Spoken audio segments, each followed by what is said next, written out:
वंचित कल्पतरु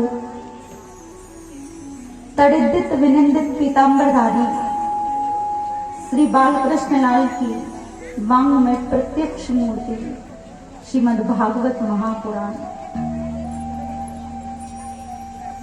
प्यारे कथा प्रेमियों, आज श्रीमद् भागवत सप्ताह का जो भक्ति ज्ञान वैराग्य की त्रिवेणी यहाँ बह रही है इस पवित्र नगरी में आज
Thank you.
राजा बलि की सभा की ओर वामन भगवान जा रहे हैं। राजा बलि ने अपने जीवन में बहुत यज्ञ किए, संन्यास ले लिया। शायद कल भी हमने चर्चा करी, आपका जो रूप है ना, स्वरूप है, बिल्कुल छोटे से हैं आप, 52 अंगुल के हैं।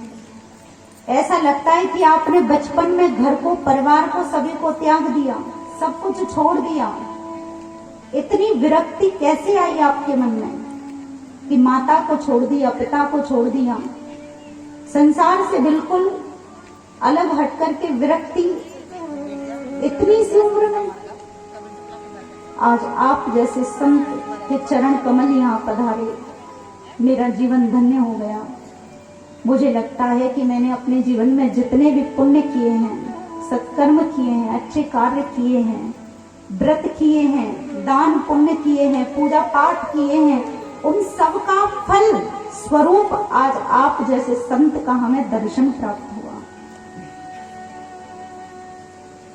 किंतु हमने सुना है शास्त्रों में, मुखारविंद से संत अपने मुखारविंद से कहते हैं कि संत का क्षण और अन्न का कण कभी बर्बाद नहीं करना चाहिए। संतों के पास उनके सानिध्य में बैठने का सब अवसर मिले तो संसार की बातें ना कहकर भगवान से मिलन की बात करो कि भगवान कैसे मिलेंगे। संत का क्षण और अन्न का कण थाली में उतना ही रखो जितना हमें पाना है। अन्न को बर्बाद करना अन्नपूर्णा का अपमान है, अन्न देवता का अपमान है। इसलिए उतना ही रखो जितना हमें पाना है। आपके समय को बर्बाद ना करते हुए, आपके समय को जाया ना करते हुए बस यही निवेदन करता हूं। आज ऐसी इच्छा होती है कि सर्वस्व आपके चरणों में बांट दूं। बहुत कुछ आपको देना चाहता हूं, लेकिन डर लगता है कोई वस्तु मैं आपको दूं और वो आपके उपयोग में नहीं आई तो फिर देने का मतलब क्या है। कुछ लोग बड़े चतुर होते हैं, कुछ लोग, कुछ सज्जन बड़े चतुर होते हैं। दिल्ली जाते हैं और वहां से 3 प्रकार के चावल खरीद के लाते हैं। थोड़ा सस्ता वाला चावल संतों के लिए, फिर थोड़ा उससे महंगा ब्राह्मणों के लिए, और सबसे बढ़िया बलि महाराज विचार करते हैं कि यदि मैंने आपको कोई वस्तु दान में दी और वो वस्तु आपके उपयोग में नहीं आई, फिर देने का मतलब क्या हुआ। इसलिए आप अपने या बटुआ जैसे मुखार विंदते कछ बोलो तो सही महाराज के कहा दे में आप। तो श्री वामन भगवान बड़े प्रसन्न हो गए और वामन भगवान ने कहा कि राजन, आप तो प्रहलाद जी के वंश में से है ना। बलि ने कहा हाँ प्रभु। बोले आपके परिवार में तो आपके वंशज बड़े बड़े पराक्रमी हुए। पराक्रम में हिरण्यकश्यप का क्या कहना, भक्ति करने में भक्त प्रहलाद जी का क्या कहना, वो भी तो आपके ही वंशज थे, परिवार में थे। और आपके ही परिवार में विरोचन राजा हुए, दानियों में उनका क्या कहना। यदि आप भी इसमें दान करें तो आश्चर्य की क्या बात है, लेकिन क्षमा करना महाराज, मैं तुम्हारी ये इच्छा पूर्ण नहीं कर सकता। क्यों? क्योंकि मैं तुमसे कुछ ले नहीं सकता। हमारा नियम है कि हमने आज तक किसी से कुछ मांगा ही नहीं है, क्योंकि मांगत मांगत मान घटे है, मांगत मांगत मान घटे, प्रीत घटे नित के घर जाए। किसी के अगर रोज जाकर के बैठ जाएं तो प्रीत में कमी आ जाती है, प्रीत कम हो जाती है। लेकिन शास्त्रों में ऐसा भी लिखा है, मर जाऊं मांगू नहीं, मर जाऊं मांगू नहीं, अपने तन के काज परमारथ के काज में वो तनक ना आवे लाज। प्रेम से बोलो जय श्री कृष्ण। मरना मंजूर है पर मांगना नहीं। मर जाऊं मांगू नहीं, अपने लिए अपने तन के काज पर परमारथ के काज में वो तनक ना आवे लाज। हमारे वृंदावन में आज भी सुदामा कुटी एक स्थल है, सुदामा कुटी। कितने ही संत हैं वहां। मलुक पीठ में पूज्य श्री राजेंद्र दास जी महाराज, भक्तमाली जी नित्य कितनी सेवा करते हैं संतों की। आप वृंदावन में आके देखें, लगभग 10,000, 15,000, 20,000, 25,000 साधु संत भक्त, सभी विरक्त सन्यासी, कितने भक्त वहां प्रसाद पाते हैं। क्योंकि दान करने से धन बढ़ता है, घटता कभी नहीं। ऐसा भी लिखा है कि दान किए धन ना घटे, जो सहाय रघुवीर, पक्षी के जल प्रवत सो घटे न सकता नीर। जैसे एक कुआं है और धुएं से हम लोग तिजोरी में बंद करके रखें, डबल डबल ताले लगा के रखें, संत सेवा नहीं करें, गुरु सेवा नहीं करें, गरीबों की सेवा नहीं करें, अनाथों की सेवा नहीं करें, गौ सेवा नहीं करें, हैं, भिक्षुकों की सेवा नहीं करें, तो शरीर में ऐसी कोई बीमारी उत्पन्न हो जाएगी कि डॉक्टर आएगा और रोज 10,000 का इंजेक्शन लगाएगा, या फिर कोई चोर चुरा के ले जाएगा उस धन को। कहने का मतलब है भगवान ने हमें कुछ दिया है तो शास्त्रों में ऐसा लिखा है कि जितना परमात्मा ने हमें दिया है उसका 10वां अंश दान देना चाहिए। 10वां अंश, क्योंकि तन पवित्र सेवा किए, धन पवित्र कर दान। धन पवित्र होता है दान करने से, पर वह दान भी ऐसी जगह हो जहां उसका सदुपयोग हो सके, ना कि दुरुपयोग। तो आज यहाँ दान की बात आ रही है। राजा बलि बहुत कुछ दान देना चाहते हैं वामन भगवान को, पर वामन भगवान कहते क्षमा करना, हम दान नहीं ले सकते, क्योंकि हमारा नियम है, हमने आज तक किसी से दान लिया ही नहीं है। लेकिन बलि ने कहा कि मेरा भी एक नियम है महाराज, मेरे घर से आज तक कोई खाली हाथ नहीं गया। आपका नियम है कि आपने लिया नहीं है, और हमारा नियम है कि यहां से कोई खाली हाथ नहीं जा सकता। तो श्री वामन भगवान ने मन में विचार किया कि हमें बीच का रास्ता खोजना ही पड़ेगा, हमारा नियम भी ना बिगड़े और तुम्हारे मन को भी कष्ट ना हो। इसलिए महाराज आप हमें 3 पग भूमि जमीन दान में दे दीजिए, और वह 3 पग भूमि भी हम अपने चरणों से नापेंगे, तुम्हारे चरणों से। बलि ने कहा कि लो कर लो बात। अरे आप तो स्वयं इतने छोटे से हैं, 52 अंगुल के हैं, आपके द्वारा जमीन में नापी हुई 3 पग भूमि में तो एक आसन भी नहीं बिछने वाला। कहाँ रहेंगे, कहाँ सोएंगे, कहाँ बनाएंगे, कहाँ पाएंगे, क्या करेंगे 3 पग भूमि में। 10-20 हजार गांव दान में मांगते तो मैं मुस्कुरा के दे देता।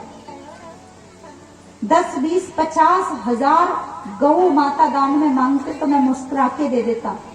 क्या मांगा 3 पग भूमि। श्री ठाकुर जी ने अपने मन ही मन में विचार किया कि अरे राजन, तो 3 पैर ही पूरे कर देना, बड़ा देने वाला धर्मात्मा बन रहा है, दानी बन रहा है, इसीलिए तो मैं आया हूं तेरे इस अभिमान की निवृत्ति के लिए। देखिए ठाकुर जी का जो भक्त होता है ना, भगवान जिसे अपना मानते हैं, ध्यान से श्रवण करें, भगवान जिसे अपना मानते हैं, जिस भक्त को अपना मानते हैं ना, उसको अभिमानी नहीं होने देते। और गलती से अभिमान आ भी जाए, चाहे वो परिवार का अभिमान हो, चाहे वो धन का अभिमान हो, चाहे वो संतान का अभिमान हो, चाहे वो कारोबार का अभिमान हो, यदि भक्त के मन में गलती से अभिमान आ भी गया तो श्री ठाकुर जी उस अभिमान को बहुत शीघ्र, अति शीघ्र निकालने का प्रयास करते हैं, अभिमान की निवृत्ति करने का प्रयास करते हैं ठाकुर जी। क्योंकि अभिमान अच्छी चीज नहीं है, अभिमान से ठाकुर जी में और भक्त में दूरी हो जाती है। अभिमान भक्त को और भगवान को दूर कर देता है, एक दीवार की तरह होता है अभिमान। भक्त और भगवान में मिलन में अड़चन पैदा करता है अभिमान। तो मेरे श्री ठाकुर जी वामन भगवान कहते हैं कि 3 पग भूमि ही चाहिए, बार बार हमें कहने की आदत नहीं है और हम चलते हैं। बलि ने कहा कि देखो महाराज, मैं देना तो आपको बहुत कुछ चाहता था, क्योंकि मैं त्रिलोकी पति हूं, त्रिलोक का राज्य है मेरे पास में, त्रिलोक की हूं मैं। देना तो बहुत कुछ चाहता था, लेकिन आप 3 पग में ही प्रसन्न है, तो कोई बात नहीं, जैसी आपकी इच्छा है, बस आप प्रसन्न होइए। जहां से आपकी इच्छा हो आप वहीं से जमीन को नाप लीजिए, अपने चरणों से नाप लीजिए। वामन भगवान ने कहा ठीक है, आप जल लेकर के आइए, संकल्प करना है। बलि ने जब सुना कि संकल्प, और बगल में ही खड़े थे थोड़ी दूरी पर उनके गुरुदेव श्री शुक्राचार्य जी, जो असुरों के गुरु हैं श्री शुक्राचार्य जी। शुक्राचार्य जी ने मन में विचार किया कि ये बार बार संकल्प की बात क्यों करते हैं, क्योंकि संकल्प का मतलब होता है पक्का रजिस्ट्रेशन। बोलो जय श्री कृष्ण। फिर आप मना नहीं कर सकते, बात पक्की हो जाएगी फिर।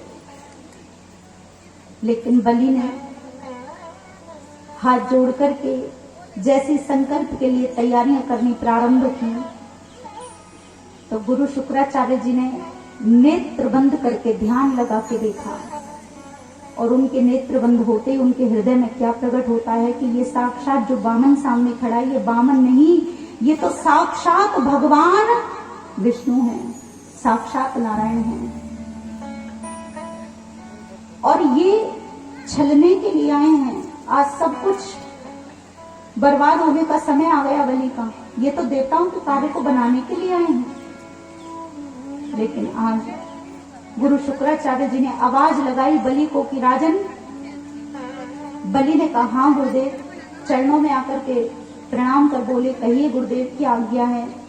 बोले इस वामन के चक्कर में पड़ने की जरूरत नहीं है। क्यों? बोले ये न वामन है न त्रेपन है, फिर कौन है?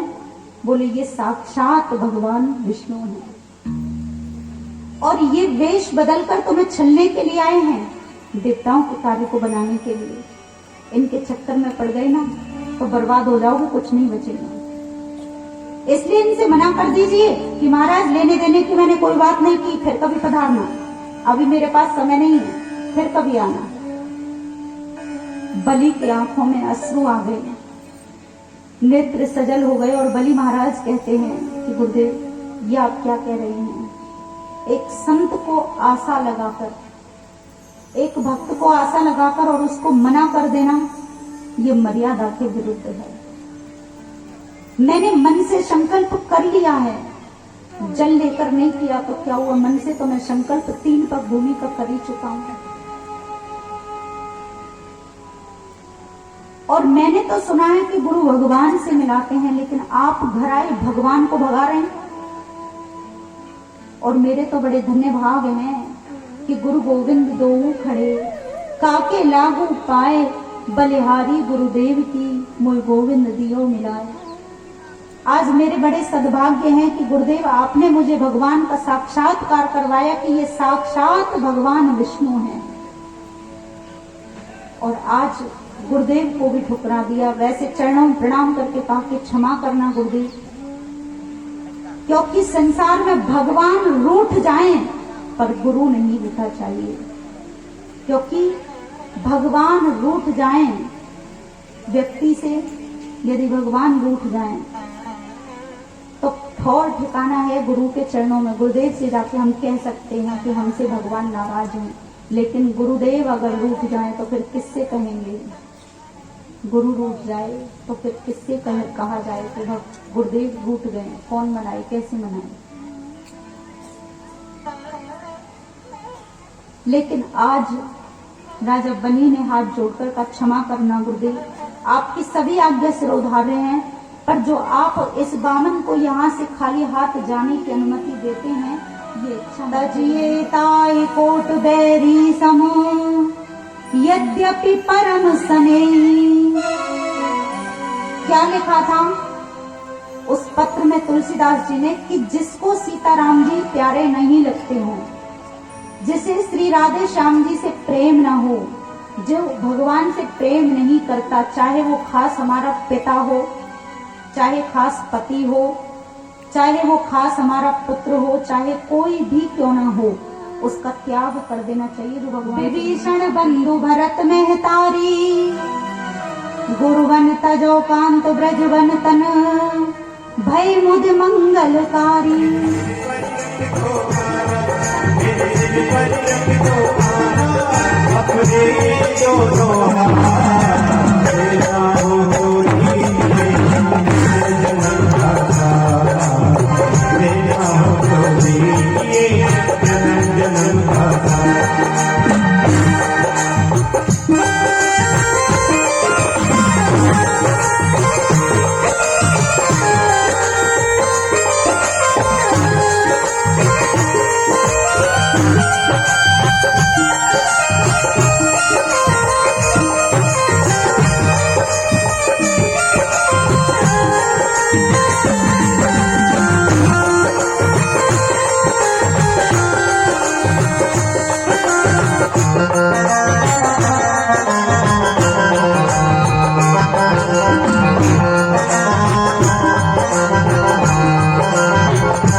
तुझे पहचानिया जोगी करके तुझे माना, हमने तुझे पहचानिया। साथ रहे जन्मों तक हम, साथ रहे जन्मों तक हम, साथ रहे जन्मों तक, बस होती रहे मुलाकात। तेरा हो तो तेरा हो तो जन्म जन्म का मेरे दिल पर रख दो गाना, मेरे दिल पर रख दो गाना, दिल पर रख दो गाना, अपने ये दोनों हाथ। तेरा हो तो जन्म खाता, तेरा हो तो जन्म जन्म खाता। मेरा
मेरा हमेशा के लिए बनाना चाहता है ठाकुर जी से, तो हाथ को करके बड़े हरि बोल जय हो।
जय जय सिया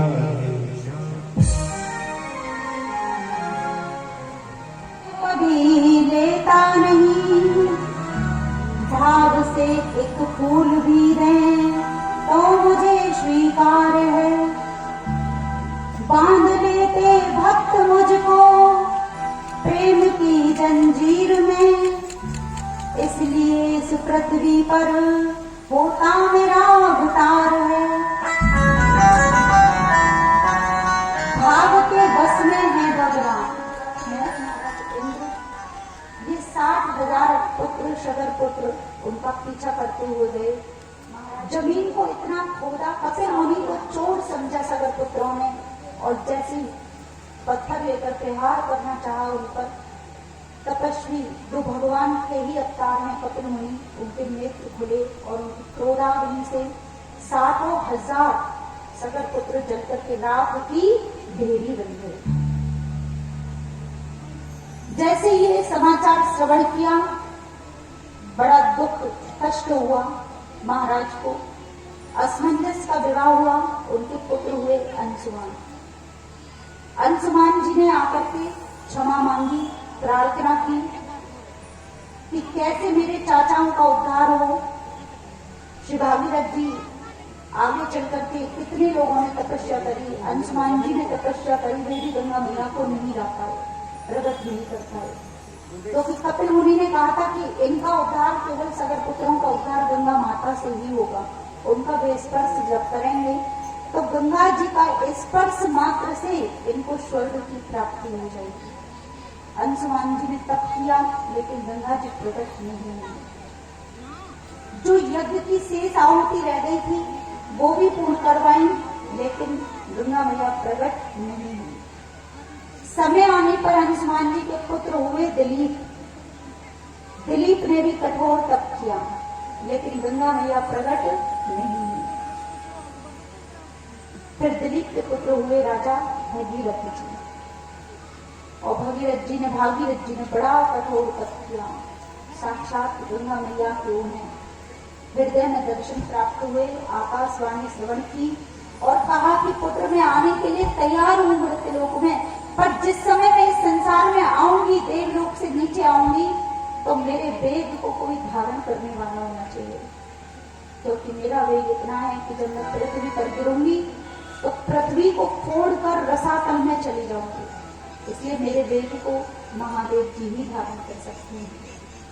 फिर श्री महादेव जी को मनाया श्री भगीरथ जी ने, और भागीरथ जी आज बहुत कठोर तप करके महादेव जी को प्रसन्न करते हैं, जगत के कल्याण के लिए, संसार के कल्याण के लिए। कितनी कितनी कुर्बानियां करनी पड़ी भक्तों को, संतों को, कितने कितने संतों को सूखे पत्ते खाकर ग्रंथों से रचना करनी रहे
मेरी पूजा तेरी कहानी रहे, कहानी रहे। मैया हो गंगा मैया, मैया हो गंगा मैया, मैया हो गंगा मैया, मैया हो गंगा मैया, मैया हो गंगा मैया, मैया हो गंगा मैया।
सगर के 60,000 पुत्र नाथ की देवी बन करके पड़े।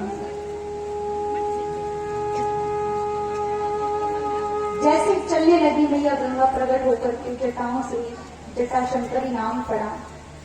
रास्ते में एक जैनों मुनियों ने पी गए थे, हाथों में अंजलि में कमंडलों में देखकर, लेकिन जब पता लगा भगीरथ जी के द्वारा कि ये साक्षात गंगा महारानी है, तो उन्होंने अपनी जांग का भेदन करके पुत्री रूप में माना और जंगा से जांग से गंगा मैया को धर्म की पुत्री मान करके प्रकट किया। इसलिए गंगा महारानी का एक नाम है जहानवी।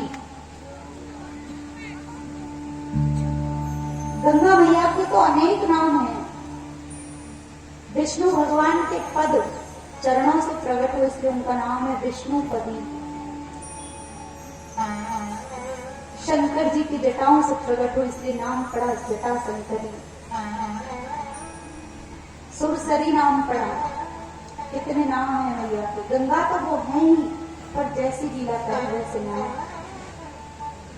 और मात्र नाम लेने मात्र से मानव पावन हो जाता है। और ये दृश्य हमारे भारत देश में ही सुलभ है, विदेशों में नहीं। विदेशों में गंगा है क्या? गंगा है नहीं। गंगा महारानी श्री यमुना रस रानी, इनका दर्शन तो हमारे भारत देश में हम लोग वृंदावन के बिल्कुल पड़ोस में ही तो है धमतान। बोलो जय श्री कृष्ण। हमें तो ऐसा लगता है कि वृंदावन के पड़ोस में है धमकान साहब। जी स्वर्ग हम जाते थे और जब इच्छा होती थी तब जाते थे। ऐसी कथा आती है कि स्वर्ग में एक बार वे गए और देवताओं ने उन्हें माला पहनाई, फूलों की माला पहनाई। वही माला पहन करके वे जैसी अयोध्या नगरी में आई, अपने कक्ष में महल में उतार करके माला रखी। महारानी कैकेयी ने देखा कि बड़ी सुगंधी आ रही है, देखा तो ये इस माला में से आ रही है। ये माला मृत्यु लोक की तो नहीं है, कहाँ की है? दशरथ जी ने बताया कि ये माला की खुशबू सुगंधी स्वर्ग की है। स्वर्ग में हम जाते हैं वस्त्रों में, जो वस्त्र धारण किए थे दशरथ जी ने, माला नहीं लेके आए थे। वस्त्रों के ऊपर जो माला धारण करी थी वो माला को उतार के उन्होंने वहीं रख दी स्वर्ग में, लेकिन वस्त्र में जो वस्त्र धारण कर रखे थे तन पर, माला का स्पर्श पाकर उन वस्त्रों से सुगंधी आने लगी और वही सुगंधी कैकेयी महारानी ने ग्रहण की। जैसे हृदय में सूंघी, नासिका से श्वास लिया तो नासिका से वह सुगंधी अंदर पहुंची मस्तिष्क में। तो वे कहती कि ये सुगंधी कहाँ की है? तो उन्होंने बताया महाराज दशरथ जी ने कि ये स्वर्ग में देखा माला पहनाते हैं। महारानी कैकेयी ने कहा कि एक बार वो माला आप स्वर्ग से यहाँ भी लेके आना, हम भी उसका दर्शन करना चाहते हैं। कुछ दिन बीते, कुछ बरस बीते। एक बार दशरथ जी देवताओं के यहाँ सभा हुई, सभा में पहुंचे दशरथ जी महाराज। देवताओं ने माला पहना दी दशरथ जी को और दशरथ जी ने वो माला हाथों में लेकर एक तरफ रख दी कि जब मैं अयोध्या जाऊंगा तो अपने हाथों से इसको उठा के ले करके, क्योंकि कैकेयी ने कहा था एक बार दर्शन करने हैं, स्वर्ग की माला के फूलों के दर्शन करने हैं। तो श्री दशरथ जी महाराज सभा पूर्ण होने के बाद में उस माला को लेना भूल जाते हैं और जैसे बीच रास्ते में, आधे रास्ते में पहुंच जाते हैं, कुछ दूरी पर ही अयोध्या नगरी रह जाती है। पीछे स्वर्ग को छोड़कर के अयोध्या की ओर आ रहे हैं। एकदम याद आया कि अरे देवी कैकेयी ने एक बार कहा था कि फूलों की माला को लेकर आना। वापस लौटने लगे माला को लेने के लिए स्वर्ग की ओर, और उस माला को लेने के लिए जैसे प्रवेश किया तो क्या देखा कि जिस सिंहासन पर दशरथ जी महाराज कुछ देर पहले बैठे थे, उस सिंहासन को दो व्यक्ति तलवार से काट रहे हैं, तोड़ रहे हैं। जिस सिंहासन पर बैठे थे ना दशरथ जी सभा में, उस सिंहासन को तलवार से काट रहे हैं, तोड़ रहे हैं लोग। दशरथ जी ने कहा कि तुम क्या करते हो, इस सिंहासन को क्यों तोड़ रहे हो? तो वहां के कुछ लोगों ने कहा, देवताओं के यहाँ जो कार्य करते थे, सेवा करते थे, सेवकों ने कहा कि इस पर मृत्यु लोक से एक राजा आते हैं जिनका नाम है दशरथ, जो अयोध्या के। उन्हें पता नहीं था कि यही दशरथ जी महाराज बोले, वो आकर के सिंहासन पर बैठते हैं और हम इसीलिए तोड़ रहे हैं। दशरथ जी ने कहा कि ऐसा क्यों? तो वहां उन देवताओं के सेवकों ने कहा कि हम इसलिए तोड़ रहे हैं क्योंकि दशरथ जी को कोई संतान नहीं है, आगे तो ये सिंहासन टूटने वाला है, क्योंकि जब इस सिंहासन पर बैठने वाला ही नहीं होगा, क्योंकि 3 विवाह हो चुके, 3 पत्नियां हैं पर पुत्र एक भी नहीं। आगे तो ये टूटना ही है ना सिंहासन, क्योंकि पुत्र नहीं, संभालने वाला, प्रजा का पालन करने वाला कोई दिखता नहीं। उसी समय दशरथ जी के मन में बड़ी ग्लानि हुई और उसी समय की चौपाई श्री रामचरितमानस में श्री पूज्य तुलसीदास जी महाराज बाबा लिखते हैं कि एक बार भूपत मनमानी भयउ गिलानी मोरे सुत नाही। तो वे वहां से सीधे गुरुदेव के शरण में जाते हैं और गुरुदेव के चरणों में जाकर के प्रणाम करके कहते, गुरुदेव मुझे कोई पुत्र नहीं है। तो गुरुदेव ने सिर पर हाथ रखा और गुरुदेव कहते हैं, धरो धीर कोई है सोत चारी, धरो धीर कोई है सोत चारी, त्रिभुवन विदित परत है हारी, प्रभु मेरे भगत भैयारी, प्रभु मेरे भगत भैयारी, प्रभु मेरे भगत भैयारी।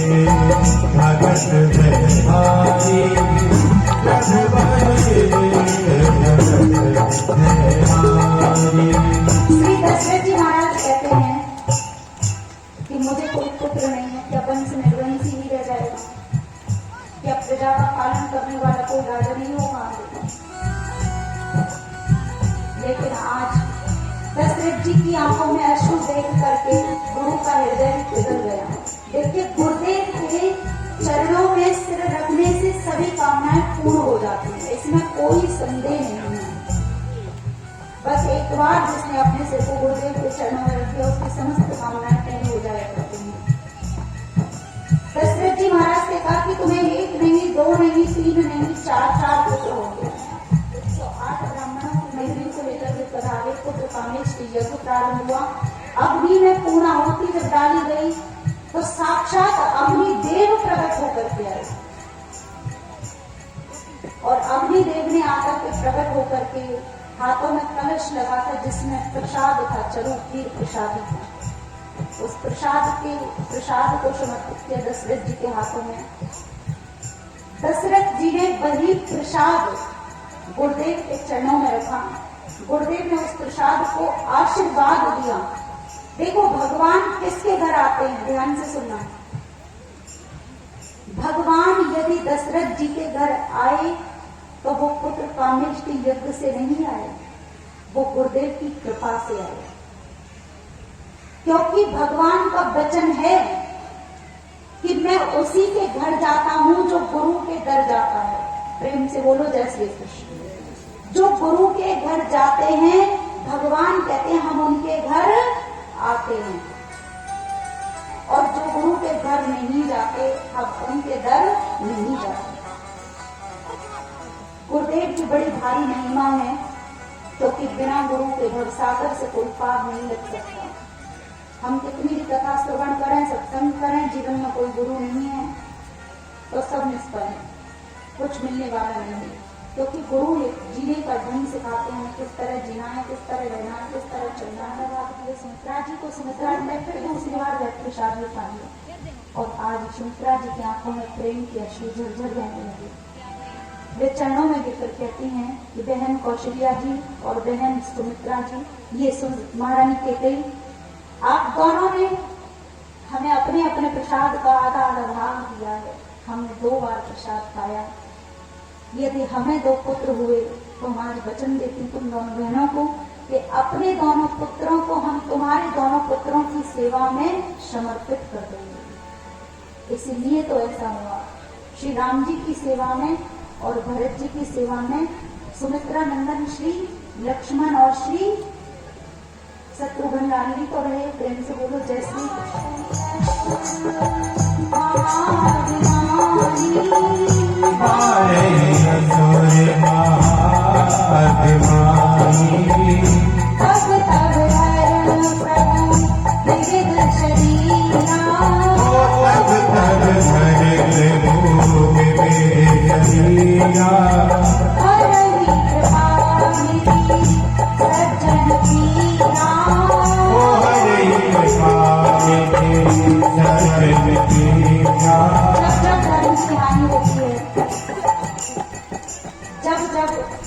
पृथ्वी कांपने लगती है, जब जब अनाथों पर, दीनों पर, गरीबों पर अत्याचार होता है, तभी मेरे भगवान का अवतार होता है।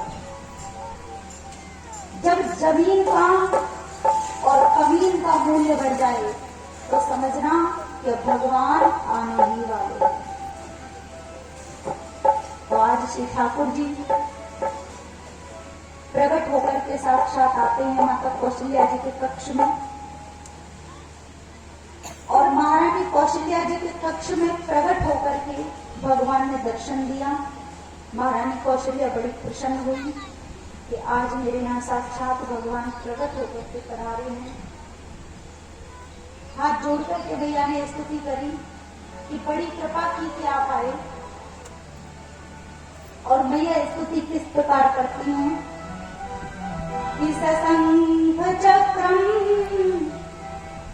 किरीटकुण्डलम् सपीतवस्त्रम् सरसीरुभीक्षणम् सागरवक्षस्थल कौस्तुभश्रियम् नमामि विष्णुम् शिरसा चतुर्भुजम्। भगवान चतुर्भुज रूप लेकर के आए हैं।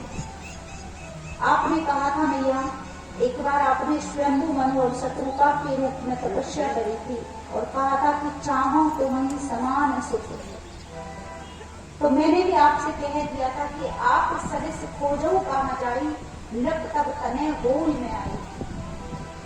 तो मैया ने कहा बड़ी कृपा करी आप आए हैं, लेकिन मैं दरवाजा कैसे खोलूं? बाहर हजारों लोग आपके दर्शन के लिए लालायत हैं।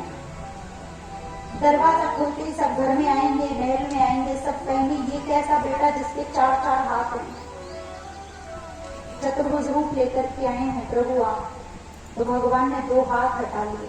प्रेम से बोलो जय श्री कृष्ण। फिर भगवान 2 हाथ वाले हो गए।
दोनों हाथ ऊपर करके नाचते हुए हमारे राम जी आए, हमारे इष्ट देव आए, दोनों हाथ ऊपर करके बड़ी बात से हरि बोल।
और जैस जी ने हमने संबंधी मिलवा दिया है ठाकुर जी और पीछे जो मेरे भैया और बाबा बैठे हैं ना वो भी खड़े हो जाओ भैया तो मत रहिए बाबा भी देखिए जिन्हें राम जी के एक मिनट जिन्हें राम जी के आने की खुशी है वो खड़े हो गए।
सिंधु है, सुख की राशि है, और जो राम के बड़े ही परम प्रिय हैं उनका नाम हम लक्ष्मण रखते हैं। लक्ष्मण,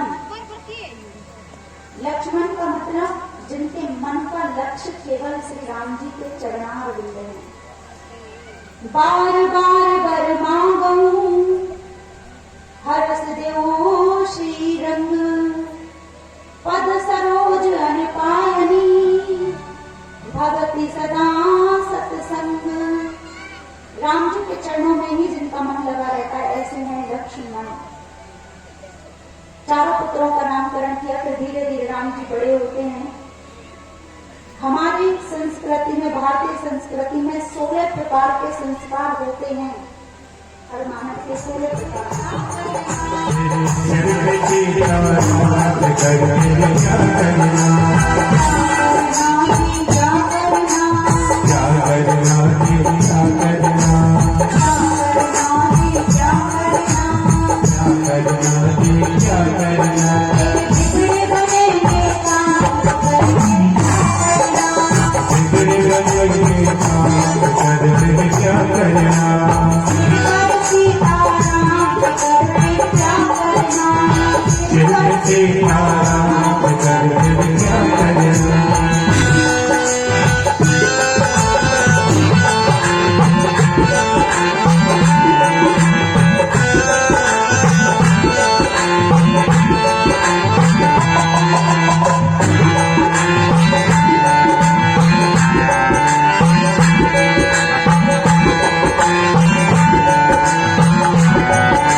Yeah.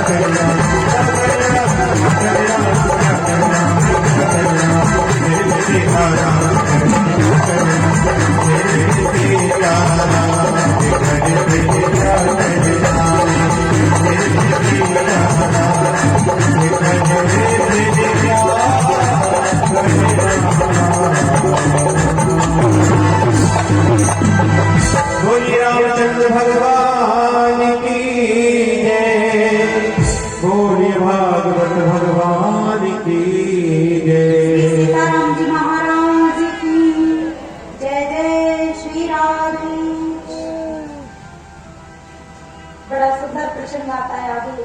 श्री राम जी बड़े होने धरधीर चरण कमल रज चाहती कृपा करो रघुवीर। चरण रज जब प्राप्त की, राम जी ने चरण स्पर्श नहीं करवाया क्योंकि राम जी बहुत मर्यादा में रहे हैं। चरण ऊपर उठाया और हवा ने, पवन देव ने उनके चरणों की गज लेकर उस पत्थर से जब शिला से स्पर्श करवाई, क्योंकि ये ऋषि पत्नी भी है, एक ब्राह्मण कुल की पुत्री भी है, ऋषि पत्नी है और हम मर्यादा में रहने वाले मर्यादा पुरुषोत्तम श्री राम हैं। तो श्री राम जी ने चरण स्पर्श नहीं करवाया। पराई नारी को उन्हें लगता है कि पराई स्त्री को स्पर्श करने से पाप लगेगा। ठाकुर जी उसको अपने चरणों से के नख से भी स्पर्श नहीं करना चाहते और कहते हैं कि मुझे पाप लगेगा। ठाकुर जी की लीला, ये चरित्र को जीवन में उतार के देखे तो सही, ये जीवन आनंदमय बन जाएगा। आज ठाकुर जी ने जैसी कृपा की तो लिखा है कि सुंदर नारी प्रकट हुई, भगवान के चरणों में प्रणाम कर अपने पति लोक को प्राप्त हो जाती है। फिर भगवान श्री रामचंद्र जी जनकपुर में पधारे और जनकपुर में पहुंच करके सब भक्त जानते हैं इस सुंदर प्रसंग को कि जिस धनुष को जो दधीची ऋषि की हड्डियों से निर्मित था, शंकर जी के द्वारा प्राप्त हुआ था। महाराज जनक जी को जो ये धनुष मिला है शंकर जी के द्वारा और दधीची ऋषि की हड्डियों से निर्मित था यह धनुष। इस धनुष का जो भी खंडन करेगा उसी को वररूप में सीता जी ग्रहण करेंगे।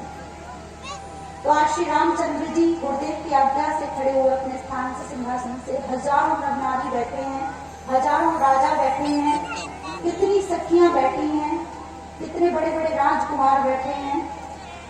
और आज जैसे ही धनुष को उठाने के लिए राम जी चले, धनुष को उठाया एक क्षण में, जैसे बिजली कड़कने में समय नहीं लगता ना, आकाश में बिजली चमकती है, ठीक उसी प्रकार ठाकुर जी बस इतना ही देखे लोगों ने कि धनुष को उठाया, धनुष टूट कब गया ये तो पता ही नहीं चला।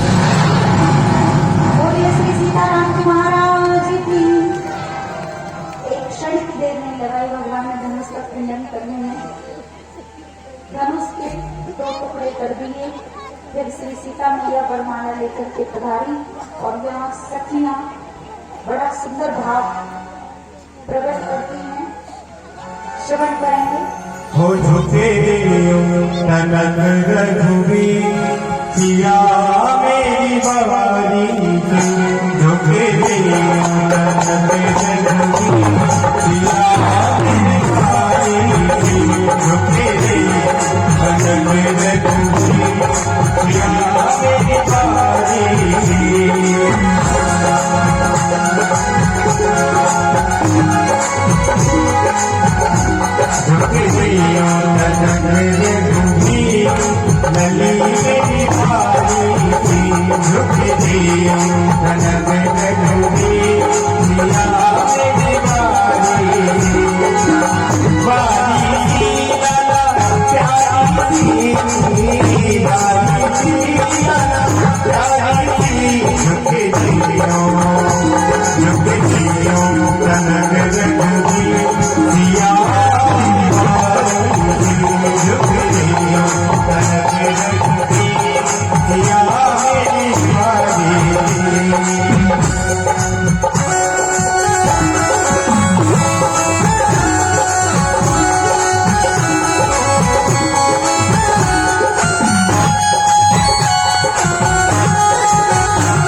खलीफत भूखन लागे, जब से खलीफत भूखन लागे, तुम तो बड़े मेरी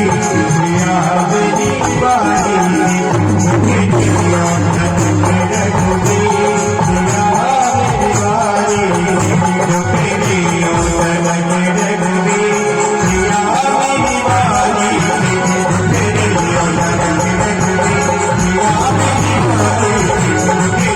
रघुबी, दिया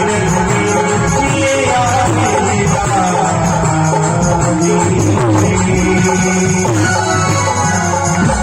श्री राजा रामचंद्र भगवान की सखियों ने इशारा किया कि हे राम लला थोड़े से चार मंडप बनाकर, चार वेदियां बनाकर चारों का विवाह चारों से संपन्न हुआ और फिर बारात की विदाई होती है। सुंदर रीति से विदाई बारात को लेकर के आए। परशुराम जी के अभिमान की निवृत्ति रास्ते में ही की। फिर श्री सीताराम जी पधारे अयोध्या धाम में। सभी लोग जानते हैं कि दुख की अपेक्षा सुख का समय जल्दी व्यतीत होता है। जीवन में जब दुख आता है तो दुख का समय बहुत जल्दी बीतता नहीं है, लेकिन दुख की अपेक्षा सुख का समय जल्दी व्यतीत हो जाता है। सुख का पता नहीं चलता कि सुख के दिन कितनी जल्दी बीत गए, लेकिन सुख से बड़ा होता है शांति, शांति का समय। शांति और जल्दी बीत जाती है, शांति का समय, लेकिन शांति की अपेक्षा शांति से बड़ा होता है आनंद।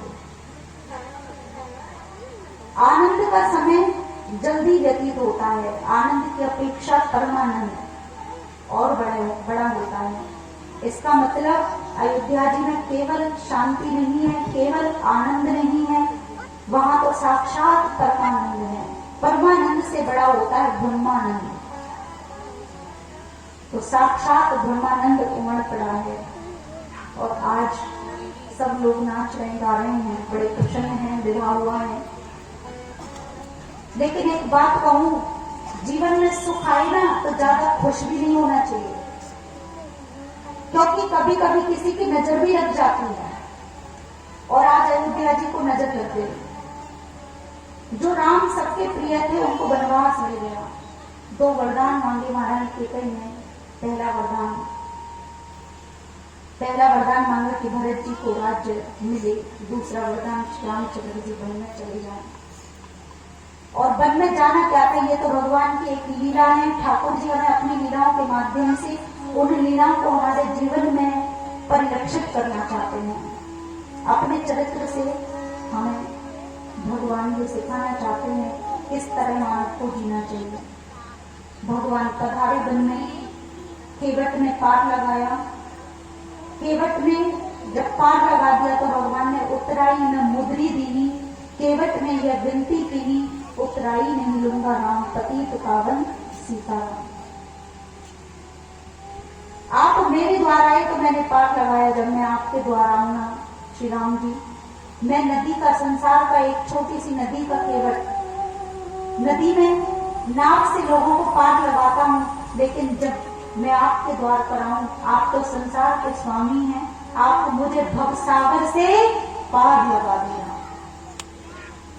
राम जी ने हृदय से लगाया, स्नेह दिया, आशीर्वाद दिया। और आज केवट ने अपनी आंखों पर पट्टी बांध ली। पट्टी क्यों बांध ली? ये पट्टी आंखों से, एक वस्त्र की, कपड़े की पट्टी इसलिए बांध ली कि अब ये आंखें संसार को देखना नहीं चाहती, क्योंकि जिन आंखों ने श्री रघुनाथ जी के चरण कमलों का स्पर्श पा लिया, चरण धोकर चरणामृत ले लिया, फिर अब ये आंखें संसार को क्या देखेंगे। और अब ये आंखें तभी, ये पट्टी हटेगी आंखों से, ये आंखों से ये वस्त्र तभी हटेगा जब 14 वर्ष के बाद राम जी वापस आएंगे। ये अपने अपने संतों के विचार हैं। संतों ने कितनी सुंदर सुंदर श्री राम कथा लिखी है। फिर भगवान श्री रामचंद्र जी आगे पधारे, सुमंत्र पर कृपा, बड़े बड़े संतों का दर्शन। फिर आगे लौट करके आते हैं मंत्री जी, सुमंत्र जी लौट करके जब आए, पता लगाया, पता चला जब अयोध्या वासियों को कि राम लौट कर नहीं आए, दशरथ जी को पता लगा तो राम राम कही राम कही, राम राम कही राम, तन पर हर रघुवर विरह, राव भयउ सुरधाम। राम राम राम राम राम राम कहते कहते दशरथ जी का प्राण हो गया और मृत्यु देवी नहीं बल्कि साक्षात मुक्ति, 4 प्रकार की मुक्तियां हाथ जोड़कर खड़ी हो गई कि तुम्हें कौन सी मुक्ति चाहिए। लेकिन दशरथ जी ने कहा मुझे मुक्ति नहीं, मुझे तो लीला का दर्शन करना है, स्वर्ग में जाकर के लीला का दर्शन करेंगे। चित्रकूट पर भरत जी का आगमन, पिता के पहले संस्कार किए, मामा जी के यहाँ से आकर के पिता का दाह संस्कार, फिर चित्रकूट पर भगवान का मिलन, चरण पादुका लेकर के लौटकर आकर नंदित ग्राम में रहना, चरण पादुकाओं की सेवा करना। बहुत भरत जी ने बहुत त्याग में जीवन जिया। कई संत तो बता दें कि 14 बरस तक भरत जी ने जो जौ के अन्न के दाने होते हैं ना, अन्न के जौ होता है, जौ जैसे अनाज होता है, जौ, गोमूत्र में उन अन्न के दानों को पकाकर 14 बरस तक गोमूत्र में जौ के अन्न के दानों को पकाकर शुद्ध करके वही पाया 14 बरस तक भरत जी, और किसी दूसरी वस्तु का प्रयोग नहीं किया। एक संत ऐसा बताते हैं, इतना त्यागमय जीवन। तभी तो भगवान ऐसे भक्तों के अधीन रहते हैं। फिर सब लोग इस प्रसंग को जानते हैं। आगे भगवान बढ़े, फिर सबरी माता पर कृपा की और सीता जी का हरण। आगे हनुमान जी से मिलना हुआ। प्रेम से बोलिए जय श्री राम। देखिए हनुमान जी ही संकटों को काट सकते हैं, कलयुग में काट रहे हैं, संकटों का निवारण कर रहे हैं, संकटों को दूर करते हैं। श्री हनुमान जी महाराज, आज उनका दर्शन भगवान ने किया और भगवान का दर्शन उन्होंने किया, भक्त और भगवान का मिल रहे हैं। एक कथा याद आ रही, मेरी सेठानी हो गई है और हमें पुजारी जी ने कहा है, राम जी के पुजारी जी ने कि 1.25 लड्डुओं का भोग लगाएंगे, सेठानी मिल जाएगी। तो पंडित जी ने कहा, हनुमान जी के पुजारी जी बोले कि अरे महाराज, अरे सेठ जी आप इतने सरल हैं, राम जी अपनी भार्या का तो पता लगा नहीं पाए, वो तुम्हारी पत्नी का पता कहां से लगाएंगे? भाई राम जी की पत्नी का पता किसने लगाया था? किसने लगाया था? हनुमान जी ने। तो फिर जब राम जी की पत्नी का पता हनुमान जी ने लगाया, तो तुम्हारी पत्नी का पता तो वो कैसे लगा पाए? राम जी अपनी का ही पता नहीं लगा पाए। तो फिर क्या करूं महाराज? बोले हनुमान जी को लड्डू खिलाओ। हनुमान जी का भोग जैसे ही लगाया और जैसे ही परिक्रमा लगानी शुरू करी हनुमान जी महाराज की, सोई रास्ते में सामने से सेठानी आ गई। सेठानी जी ने कहा कि अरे आप कहाँ चले गए? मैं तो पूरे बाजार में, पूरे मेले में आपको ढूंढ ढूंढ के परेशान हो गई, और तुम यहाँ कैसे? बोले बस पूछो मत, तुम्हें ढूंढते ढूंढते यहाँ गया, हनुमान जी की कृपा है जो दोनों मिल गए। कहने का मतलब है कि हनुमान जी महाराज वास्तव में आज भी हैं। सच्चे मन से उन्हें कोई याद करे तो हनुमंत लाल आज भी हैं, जो खेल गए प्राणों पे श्री राम के लिए। एक बार तो हाथ उठा दो मेरे हनुमान के लिए। श्री हनुमान जी महाराज की। बालाजी मेरे घर आना, बिल्कुल बगल में मना, बालाजी मेरे घर आना, बिल्कुल बगल में मना, बालाजी मेरे घर आना, राम भगवान हनुमान, बालाजी मेरे घर आना, राम भगवान हनुमान, बालाजी मेरे घर आना, ओ बालाजी मेरे घर आना।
भक्तों की मोर लगाओ, भक्तों की मोर लगाओ, संकट बाबा आप मिटाओ, संकट मेरा आप मिटाओ, तुमसे है ये बेटा, तुमसे मेरी बेटा,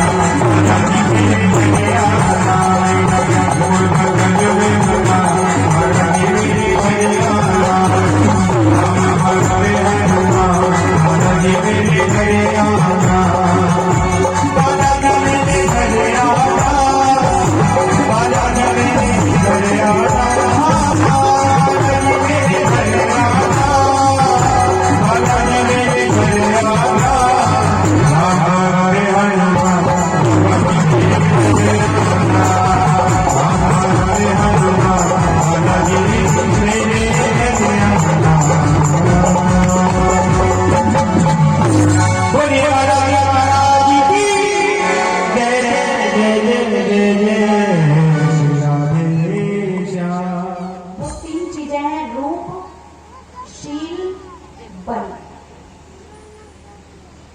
कोई व्यक्ति रूपवान होगा तो वो बलवान नहीं होगा, कोई कोई बलवान होते हैं वो शीलवान नहीं होते, कुछ लोग शीलवान होंगे वो धनवान नहीं होंगे, कोई रूपवान है कोई धनवान है लेकिन बलवान नहीं है। कितने लोग बड़े सुंदर होते हैं, हाथ में अंगूठी पहन के जाते हैं हीरे की, पूरे 1 लाख की अंगूठी पहन रखी है, किसी ने एक थप्पड़ दिया और अंगूठी उतरवा दी। तो कहने का मतलब कोई बलवान नहीं है, ये धनवान तो है पर किसी ने थप्पड़ मार के अंगूठी उतरवा ली। धनवान है, शीलवान है पर बलवान नहीं है। पर कुछ लोग धनवान भी होते हैं, बलवान भी होते हैं पर रूपवान नहीं होते, जैसे रावण। आपने कभी रावण देखा हो? लेकिन वसुदेव जी के पिता सूरसेन जी ने उस बच्चे को बहते हुए देखा। वो स्नान कर रहे थे नदी में, यमुना नदी में स्नान कर रहे थे, यमुना जी में। उठा लिया, उस बच्चे को घर ले आए। एक ही घर में, एक ही छत के नीचे श्री वसुदेव जी, एक ही घर में, एक ही परिवार में कंस और वसुदेव जी का पालन होता है, साथ साथ बड़े होते हैं। एक बार देवऋषि नारद जी ने आकर के बताया कि ये तो साक्षात आप महाराज कंस हो, उग्रसेन जी के पुत्र, मथुरा के राजा के राजकुमार। एक ही रात में बहुत सारी सेना को एकत्रित किया कंस ने। शंकर जी को पहले प्रसन्न किया, वरदान मांगा कि मैं कभी न मरूं। लेकिन शंकर जी कहते कि आया है सो जाएगा, राजा रंग तो फकीर, कोई सिंहासन चढ़ चला, कोई बंधा जंजीर। फिर एक धनुष दिया कंस ने को, कंस के हाथों में धनुष दिया और कहा इस धनुष को जो भी तोड़ देगा समझना वही नारायण और उन्हीं के हाथों तेरी मृत्यु निश्चित है। कंस ने अगासुर, बकासुर, अरिष्टासुर, धेनुकासुर, पूतना, बड़ी बड़ी राक्षसों को एकत्रित कर मथुरा पर चढ़ाई करी। अपने पिता को, उग्रसेन जी को कारागृह में डाल दिया और ढिंडोरा पिटवा दिया कि आज के बाद हवन करना बंद, यज्ञ करना बंद, सत्संग बंद, कोई अच्छा काम नहीं करेगा, कोई धर्म की रक्षा नहीं करेगा। धर्म का विरोधी हुआ है, संस्कृति को नष्ट करना चाहता है, लेकिन धर्म की जड़ें तो बड़ी मजबूत होती हैं सज्जन। लेकिन आज देवकी का विवाह अपने बचपन के मित्र वसुदेव जी के साथ संपन्न किया। स्वयं अपनी बहन को गोदी में उठाकर रथ में बिठाकर रथ चला के विदा कर रहा है। आकाशवाणी होती है उसी समय।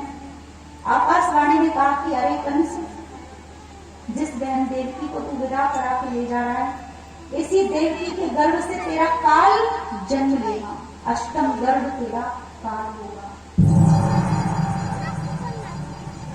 देवकी के केशों को पकड़कर जमीन पर पटक कर मारना चाहा, लेकिन वसुदेव जी ने हाथ पकड़ लिया। कलंक लग जाएगा आपको, एक बहन को मार दिया भाई। इसके गर्भ से ही तो तुम्हें भय है, जितने बच्चे जन्म लें सबको मार देना, पर देवकी को छोड़ दो। अभी तो इसके हाथों की मेहंदी भी नहीं छूटी। जब तक पुत्र नहीं होते कारागृह में बंदी बन के रहना पड़ेगा, मंजूर है। कारागृह में डाल दिया, क्योंकि कंस को पता था कि वसुदेव जी उनके बचपन के मित्र हैं, ये झूठ नहीं बोलते, सत्यवादी हैं। जीवन में वसुदेव जी ने अपने जीवन में कभी झूठ नहीं बोला था। प्रेम से बोलो जय श्री कृष्ण। आज समय आने पर पहला बालक जन्म लिया, बंदी गृह में डाल दिया गया, कारागृह में। पहला, दूसरा, तीसरा, चौथा, पांचवा, छठवां बालक मार दिया गया। सातवां बालक साक्षात बलराम जी आए और वे बलराम जी महाराज गर्भ से भगवान ने योग माया के द्वारा, योग माया ने ये कार्य किया कि रोहिणी माता के गर्भ में गोकुल में पहुंचा दिया। आठवीं बार साक्षात श्री कृष्ण भगवान माता देवकी के गर्भ में पधारते हैं। सातवें बालक का समाचार मिला कि सातवां बालक गर्भ में नष्ट हो चुका है। कंस ने कहा अच्छा ही हुआ, मारना नहीं पड़ा, पहले ही मर गया। लेकिन आठवीं बार वो कैसा बालक होगा, नारद जी ने आकर के कहा कि सावधान रहना, तुम्हारा काल आने वाला है। कैसा होगा वो काल, उसकी कोई पहचान? तो नारद जी कहते हैं कि वो काला काला होगा, मुरली वाला होगा, देखने में छोटा पर पेट में 3 हाथ की दाढ़ी वाला होगा। छोटा सा होगा पर बहुत अद्भुत होगा। धीरे धीरे भादों का महीना है, भादों का महीना श्री कृष्ण पक्ष, रोहिणी नक्षत्र, और बार कौन सा था पता है? बार था बुधवार। और आज कौन सा बार है? कितने बड़े धन्य भाग हैं हम लोगों के कि बुधवार के दिन ही भगवान आए। तो आज भी बुधवार है और आज भी भगवान का जन्म उत्सव हम लोग मना रहे हैं। तो बुधवार के दिन रोहिणी नक्षत्र, श्री कृष्ण पक्ष, अष्टमी तिथि बुधवार, और रात्रि के ठीक 12 बजे भगवान प्रकट होकर के आते हैं। चतुर्भुज रूप में दर्शन दिया और कहा कि मुझे, वसुदेव जी से कहा कि आप हमें लेकर के गोकुल पहुंचा दें, वहां आपको एक कन्या मिलेगी, नंदरानी के बगल में ला करके यहाँ दे दें। कंस को हम आकर के बड़े होकर के वहां जाकर, बड़े होकर माखन मिश्री पाकर, बड़े होकर फिर कंस का उद्धार करेंगे। ऐसा कहते ही भगवान नन्हे से बालक बन गए। फिर यमुना जी को पार किया, वसुदेव जी ने लाला को गोदी में उठाया, हृदय से लगाया, भारी मन से यमुना जी पार करके गोकुल में पहुंचते हैं। यशोदा मैया के बगल में सुलाना लाला को, लाली को लिया, कंस को लाकर के यमुना पार करके लाकर के दी कन्या। कन्या साक्षात योग माया थी। कंस से कहा कि तू मुझे क्या मारेगी, तुझे मारने वाला ब्रिज में जन्म ले चुका है। अब बस 1 मिनट का प्रसंग, फिर बधाई का आनंद लेंगे। सब ध्यान से श्रवण करें, प्रेम से बोलो जय श्री कृष्ण। ब्रज में नंदरानी बाबा बहुत बुजुर्ग हो गई हैं, 85 बरस के रहे पर लाला नायक है। ब्राह्मणों ने कहा कि कोई यज्ञ कर दो, यज्ञ करवाया, भंडारा किया, सभी लोगों को प्रसाद करवाया और अब सबको लगने लगो कि नंदरानी पर की बार लाला ही होएगो। लेकिन रात ही रात में कब अदला बदली कर गए वसुदेव जी, इस बात का किसी को भी पता नहीं चला। सवेरे सवेरे 4 बजे यशोदा मैया की 2 ननद थी, क्योंकि जो ननद होती है ना, ये ऐसा मौका ढूंढती रहती हैं तो भाभी के लाला होए तो हम जाके सेवा करें, और सेवा करेंगे तो मेवा मिलेंगे। तो नंदरानी की 2 बहनें, नंदा और सुनंदा, 2 ननद हैं। यशोदा मैया ये 2 ननद हैं, नंद बाबा की बहन है जिनका नाम है नंदा और सुनंदा। आकर के उन्होंने सेवा करी और सवेरे 4 बजे देखा कि भाभी अभी तक क्यों ना जगी। जाकर के देखो तो भाभी की बगल में एक नन्हा सो नीलमणि जैसा लाला सोयो है। लाला को मुख उभार करके देखो, फिर ढक दियो, हे भगवान कहीं लाली ना हो। फिर दोबारा उभार करके देखो मुंह, फिर ढक दियो, हे भगवान कहीं लाली ना हो। लाला को मुख उभार करके तीसरी बार फिर देखो, चढ़े हटा के हे भगवान बस 80 बार लाला है जाए, फिर वो नहीं तो 5 लाली है जाए। जैसे चदरिया हटा करके देखी तो नीलमणि जैसो लाला सोयो भयो है। बोलिए नंद के लाला की, श्री बाल कृष्ण लाल की। ये शुभ समाचार जब देखा नंद बाबा को मिला, ये शुभ समाचार, नंद बाबा ने सिर पर पीली पगड़ी बांधी, मूछन पे इत्र लगायो, माथे पे चंदन लगायो, आंखन में काजल लगायो है। और गोपियों को पता लगा तो 84 गज के लहंगा पहने, 16 श्रृंगार किए युवतियों ने, कन्याओं ने, माताओं ने। एक मैया की 85 बरस की, 95 बरस की एक मैया 80 बरस पुराने शादी के जोड़े को निकाला। आंखों से तो कम दिखता, श्रृंगार करने में गड़बड़ी हो गई। श्रृंगार में गड़बड़ी क्या हो गई पता है? आंखों से तो दिखता नहीं है, 95 बरस की है ना, 80 बरस पहले शादी हुई थी, शादी के जोड़े को पहन लिया। पर श्रृंगार में गड़बड़ी ये हो गई कि ओठों पे लगाने वाली चीज आंखों पे लगा ली और आंख वाली चीज ओठों पे लगा ली। और आज श्रृंगार करके अद्भुत बधाई देने के लिए जा रही है मैया के पास। सभी गोपियां आती हैं और बड़े भाव से कहती है मैया बधाई हो। सभी माता बहनें बधाई देंगी, मैया बधाई हो। ऐसी दी जाती है बधाई। ऐसा लग रहा है जैसे 5 घंटे आपको भोजन ही ना मिलो, ऐसा लग रहा है कि 5 घंटे भूखे हो। नेक जोड़ के बोलो मैया बधाई हो। मैया ने कही बहुत बहुत बधाई बहनाओं, आप सबके आशीर्वाद से मेरे घर में एक नीलमणि जैसा लाला आयो है।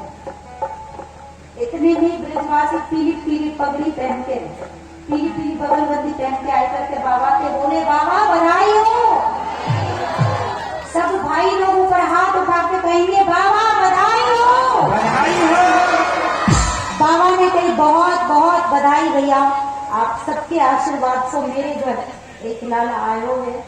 और आज सब लोग उत्सव मनाने लगे, हम लोग भी उत्सव मनाएंगे, एक बधाई का आनंद लेंगे और फिर आज की कथा का यही विराम। लेकिन कल नंदोत्सव है और कल भगवान की बाल लीलाएं ब्रजभाषा में और कल श्री गिरिराज जी की पूजा, 56 भोग का दर्शन और गिरिराज जी की प्रतिमा लगाने के लिए आप सब हमारे साथ चलेंगे मानसिक रूप से। आइए अब भगवान की झांकियों का दर्शन जीवन को धन्य बनाएंगे।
क्योंकि भगवान कृष्ण लाल की, कृष्ण लाल की।